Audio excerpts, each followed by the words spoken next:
يا حامل القرآن قد خصك الرحمن.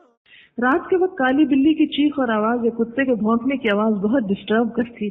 کہیں ایسی تو نہیں کہ وہ ہوتی سفید اور اندھیرے میں کالی لگتی. خیر اگر ہو بھی پلیز جنہوں نے لکھا مائنڈ نہ کیجیے، میں ذرا سا جگانا چاہتی ہوں لوگوں کو، اس لیے ذرا سا فن بیچ میں لے آتی ہوں. ایسا ہے کہ واقعی یہ بڑی تکلیف دہ آواز ہوتی ہے. بعض اوقات بلی ایسا رونا شروع کرتی کہ چپ ہی نہیں کرتی. تو ایسے میں بعض اوقات بڑے دل میں وسوسے آتے ہیں کہ پتہ نہیں کیا ہونے لگا ہے، کہ یہ رو رہی ہے پہلے سے. تو اس میں اللہ ہی بہتر جانتا ہے. مجھے اس کا نہیں معلوم کہ وہ روتی کیوں ہے یا ایسی بھیانک آوازیں کیوں نکالتی ہے، لیکن ڈسٹربنس جب ہونے لگے آپ استغفار پڑھنا شروع کر دیں.